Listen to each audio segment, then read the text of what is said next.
Salut tout le monde et bienvenue pour une nouvelle saison de Game Over, l'émission qui parle des jeux annoncés puis annulés avant même d'avoir pu s'y essayer. Et on commence fort puisque je vais parler d'un jeu qui va faire mal au cœur de ceux qui aiment l'aventure à l'ancienne, puisque l'on va parler de Sukiya, un jeu de l'Encore qui était annoncé comme la suite de Mopiti Island. Mais si je vous en parle aujourd'hui, c'est qu'il ne verra jamais le jour. Quand on parle de jeux d'aventure français de la fin des années 80 et au début des années 90, il y a un studio qui revient souvent, l'Encore. Ce sont eux qui signent le Manoir de Mortevielle puis Mopiti Island, deux jeux d'enquête très polars avec une ambiance et une narration uniques. Le point commun de ces jeux est de mettre en scène le détective privé Jérôme Lange, mais surtout il mettait en avant le module vocal maison, permettant de faire parler les personnages. Et ça, c'était une petite révolution à l'époque. Février 1951. Profession, détective privé. Le froid figeait Paris et mes affaires, Lors. Et après deux jeux couronnés de succès, un troisième volet était prévu avec Sukiya. Nouvelle ambiance, nouveau mystère. L'Encore nous promettait du lourd une fois encore. L'idée de Sukiya, c'était de faire voyager Jérôme Lange jusqu'au Japon dans un monastère zen nommé Daibutsu pour y retrouver un vieil ami, Max. Sauf que, évidemment, il arrive au mauvais moment. Un meurtre, un cadavre et une enquête qui démarre sur fond de mysticisme et de secret. La victime, le professeur Camus, un chimiste réputé. Et visiblement, quelqu'un avait très envie qu'il ne fasse plus de conférences. Là où l'histoire devient frustrante, c'est que Sukiya est annoncé très tôt, dès le début des années 90, avec des captures de prévisualisation qui, pour l'époque, donnaient vraiment envie de croire à une évolution technique et artistique de la formule. Je me souviens que le gap entre le manoir de Mortevielle et Mopiti Island était impressionnant, et en découvrant les images de ce futur jeu dans le magazine Tilt, j'avais déjà hâte de m'essayer à cette nouvelle enquête.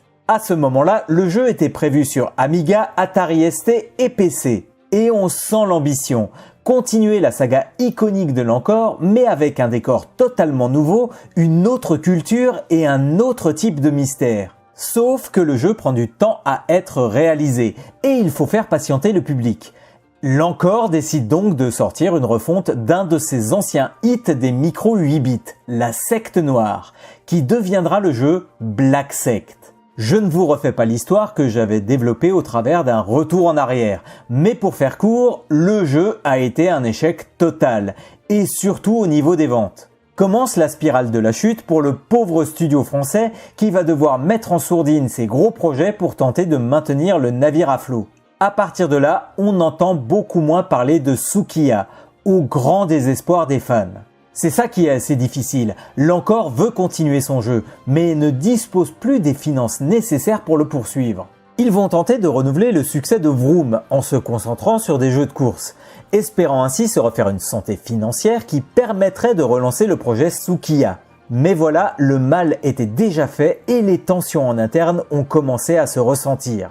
À partir de là, le projet devient une arlésienne. Pas vraiment annulé, mais plus vraiment annoncé non plus. Malheureusement, la fermeture définitive de l'Encore au début des années 2000 mettra un terme à la société et au projet. Pourtant, en 2018, des fans se lancent dans un projet fou.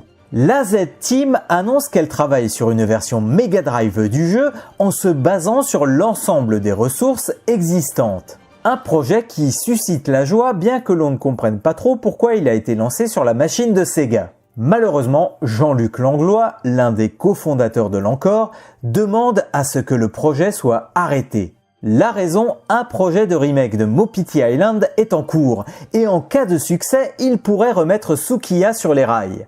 Un mal pour un bien donc, qui pourrait permettre à ce projet d'enfin voir le jour. Problème, au jour d'aujourd'hui, le remake n'est toujours pas sorti. Au moment d'enregistrer la vidéo, le jeu est annoncé avec une sortie en 2026. Quand la vidéo sera diffusée, je vous indiquerai dans la description si le remake est sorti ou pas. Est-ce que cela veut dire que l'on verra un jour Sukiya débouler sur nos PC? Seul l'avenir nous le dira. Au final, ce qui reste de Sukiya, c'est un synopsis, quelques images qui vendent du rêve et des spéculations plein la tête. et on a juste cette sensation de passer à côté d'un jeu qui aurait pu être un très joli chapitre de l'aventure française.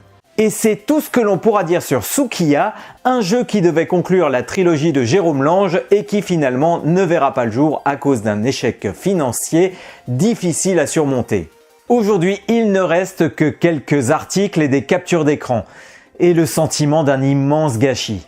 C'est vraiment très dommage. C'est fini pour aujourd'hui, mais on se retrouve très vite pour un nouveau Game Over sur un jeu annoncé, puis annulé. D'ici là, prenez bien soin de vous et surtout, jouez bien!